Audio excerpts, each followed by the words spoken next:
Early on, things always happen. A rain delay, a shipment doesn't show up.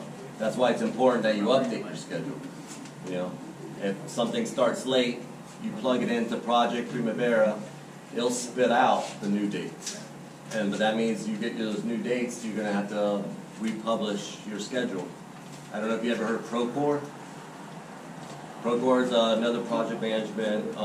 It's not as sophisticated as Microsoft Project or Primavera, but it's like it's a cloud database where I upload these schedules as I update them, and it automatically sends it out to all my subs.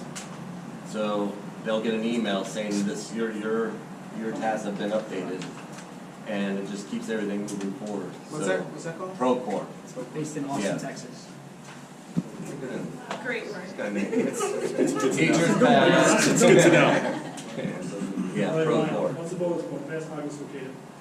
August is in Frankfurt, Germany. Wrong. Altus owns it, I know that. All right, so we got our plumbing. We also there's three I call them the mechanicals, and actually one of them is the mechanical. It's the HVAC.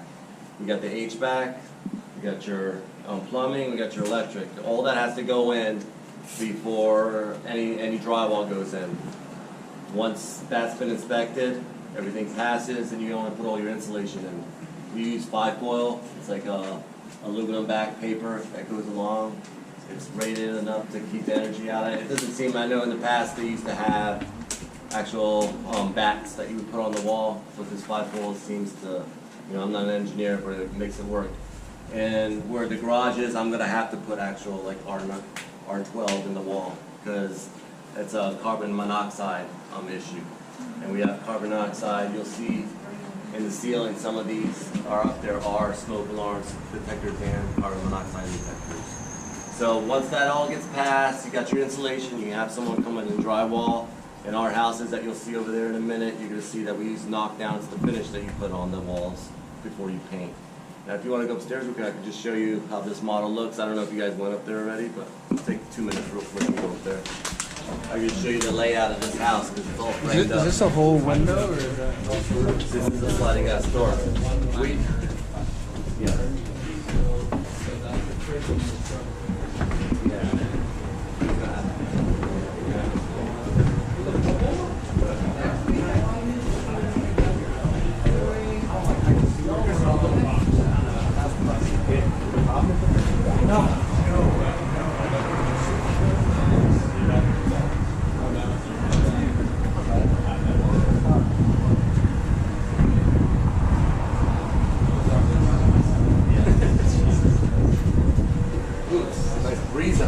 How many bedrooms are there? All right, so these units have 2.5 bath. We got a half bath downstairs, right below us actually. And this is the master. Probably no bigger than normal masters we have at Habitat, which is just the way it worked out. It has a double sink. We have two two closets, a walk-in, another regular closet here. We had to figure out a way to get the AC units right here. And because of an engineering situation from the Joyce Company, we couldn't just bring our AC straight down to the AC in the unit. So what we had to do, we had to figure out a fix. And what our fix was to bring it up and over. And we came to chase this closet and brought it down. So that's how we're air conditioning the downstairs. That's what I'm talking about. On paper, it all seems good. Okay, so what it looks like on plans when you go to start building it, it's a guide. The plans are a guide, but when you're out here now just trying to figure all this out, the architect, we're already got the concrete up and all this done. You got to figure it out. We're moving. We're moving. In some instances, I'm doing it, and then I'm telling the architect, redraw it, and then hand it to Woody. Woody takes it to the permitting office, and Reed does a revision. You guys have heard of revisions, right? All right. So this is the master. It's a lot bigger. Yes. This is the master. What he's here. He's in the second bathroom right there. We got 3 bedrooms. We actually have a washer and dryer in this Habitat home right over here. 3 bedrooms. This is the 4 3 bedrooms over there. You got a nice little washer and dryer right here, a little spot. That's the bathroom. Yeah, this is the bathroom. This is the guest bathroom. This is the bathroom. Yeah, right there. So they share this bathroom. Yeah, all the three bedrooms look here. Yeah, this So, you know, the house, just so you guys all know, real quickly, we build safe, affordable housing. So there's not a lot of frills. We utilize every inch of the house. Yes, this area is a little small down here, but it's huge up here. Okay, so most of these families that are coming from apartments, 2-bedroom, are paying $1,400 a month. With their new loan, it's going to be less than $1,000 or around $1,000 with insurance and taxes. So, you know, what we're doing is we got to keep in mind, you know, what we're doing and how we're doing it, so we can keep doing it and for perpetuity. So there's not a lot of extra frills to these. Not like Brandon's dad's built houses or whatever. Yeah. You know what I'm saying? So I just, you know, downstairs looks a little small, but we have a gigantic garage in this house.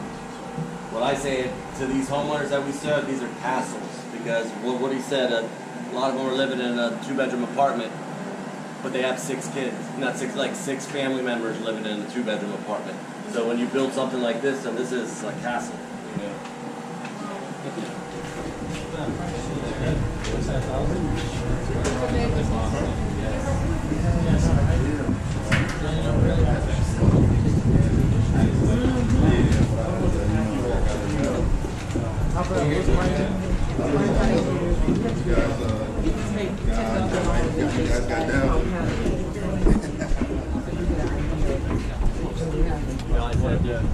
I said what I meant to say was, I did say, like all three there while I was standing in the...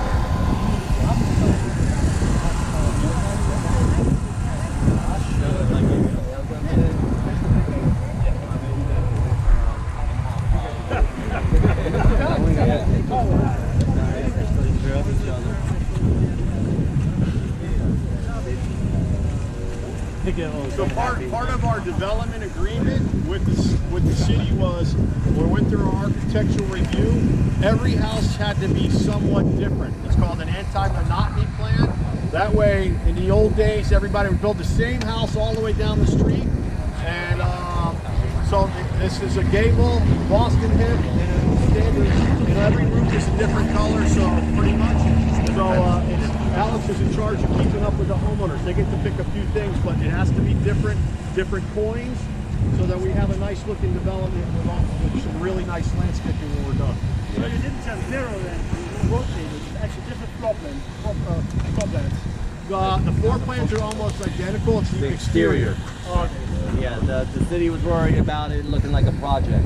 Yeah. You know, with every unit looking exact the same way, so... If you're in Orlando, it's more celebration. Yeah. Yeah. So we modified. You know, like what he said, we have the elevations on the roofs a little different, the accents a little different. Even on the 2-story, see we have gable roofs and we have a regular hip roof there. Yeah. And what he actually established on the next one, we'll be using a Boston hip, which is a roof like that we'll be utilizing on those. That framing was very expensive up there, plus that pour, you see that solid pour up there, plus the hurricane standards. The hip roof is the best hurricane roof without any flat surfaces, this one here. So I redesigned it and the city said fine to make it a Boston hip, which is that. And in the back it'll be just a hip. But it's nice because it's going towards the road right now, the different elevations, but it's very costly for us to do that kind of framing. Are you guys gonna have a playground or anything? Yeah, right in the corner there's going to be a passive park. Nice. Kaboom. I don't know if you ever heard of Kaboom Park, those fancy parks that we didn't have when we were young, you know, the cushion floors that you can't hurt yourself on, and they're all like, So no sand trees, yeah, exactly, yeah. Kaboom comes in, we do it with volunteers, and put it together in a day. I think there's about a week of prep work, and it comes in, we blow it out. We're gonna go in this house real quick. I forgot I don't have a key for this. The guy's still here. Give me 1 second, and we'll open the chute up.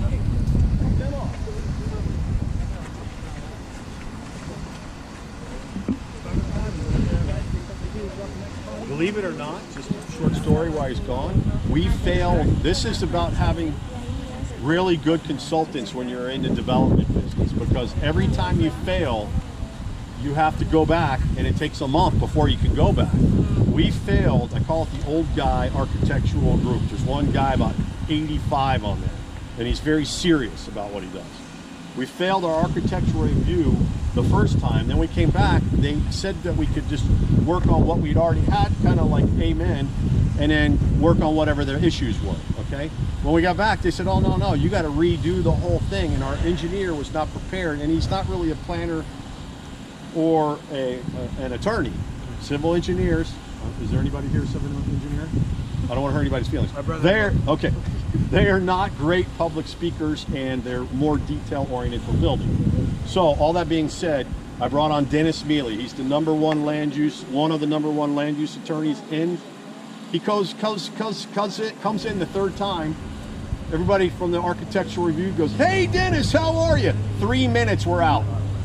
3-month delay, 3 minutes, we're out. So that just goes to show you that was some really good money spent, and he championed our project from that moment on. I brought him in because he was on another project of mine at Pembroke Pines. He handles about half of the cities in the county, and he's got a partner that does the other half, because you can't be everywhere, and a couple other assistants. But in 5 minutes, they didn't even look at the plans. They're like, okay, great, because whatever Dennis says, they know he'll do. That's that relationship part. And it was the best money we spent, and he took us all the way to the end of our entitlements. So we failed twice, and then we passed with, they didn't even look. They're like, oh my God, why did we do that first time? Anyway. All right, I don't know if anyone got to go in one of these units today, but I'll take you first.